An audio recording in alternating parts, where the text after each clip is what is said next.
Greetings, Owen Stickler, and Johnny, and Joe, and Annabeth, and any other people who watch this.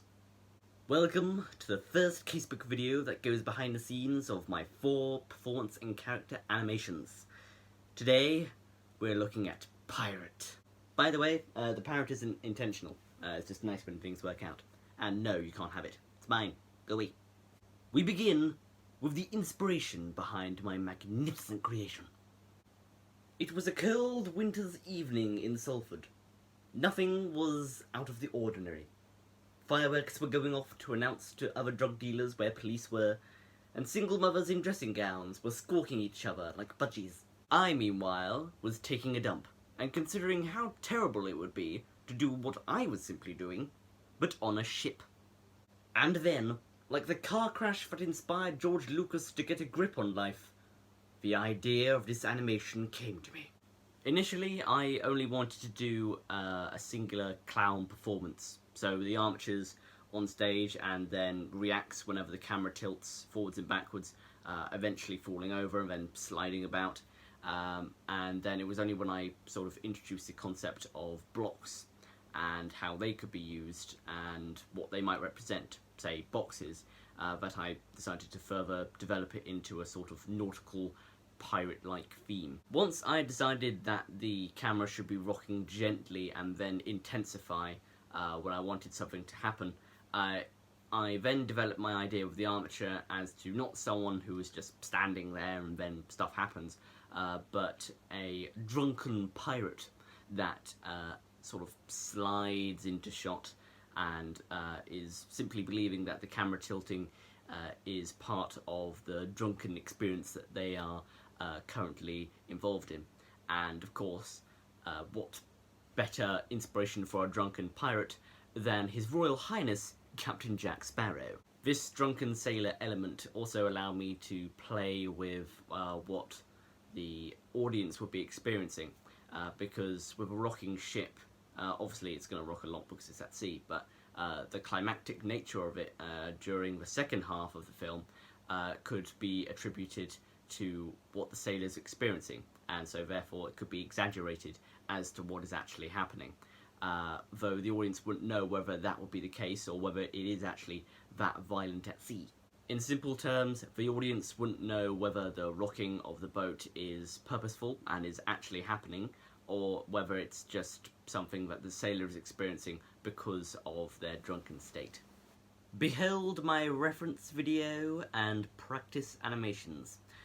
So with my reference video, it looks that rough because one of the reasons I took animation is because you can control every element within it, and no one has been able to control my sister for years, so that's why it looks as bad as it does. And then my practice animation, back then I was just trying to figure out how I could use the camera to rock back and forwards and just playing around with the technique that I discovered. And here you have my storyboard. I do not like working with bar sheets, so I chose storyboards instead, and that's why you won't see any bar sheets anywhere in any of my behind the scenes videos. And then I just went with a very simple design and a stick figure to represent my armature, and then tried to encapsulate what each rocking motion would present, because I wanted to make sure that every time that the boat rocked from left to right or right to left, that whatever happened on screen was different and that you wouldn't see the same thing twice. So in one case the armature is still standing and boxes slide past, in another they knock him down, and in a third they zoom past and he's holding them. So I wanted to make sure that there was originality with each time that the boat rocked, and we weren't experiencing just him go back and forth doing the same things over and over again. The only thing I can say about the process was that it was tedious and painful. So, evaluation time. I would say, overall, I'm immensely proud of my creation. I might even go as far as to say, I've said that wrong, that it is the finest animation that I have produced for this module. And yeah, I'm just immensely proud of it. Nitpicks, if I have any, are the bottom of the screen is cut off. That's not my fault though, that's Stopmo Pro being a nasty little thing. And yeah, that's Stopmo Pro's fault and the rendering, and something went wrong then. But I followed all the rules that our animation tutors have said, so I'm not sure why it happened. Anyway, it has. It doesn't entirely ruin the animation, but it's not great. And then the other nitpick is the speed of some of the rocking.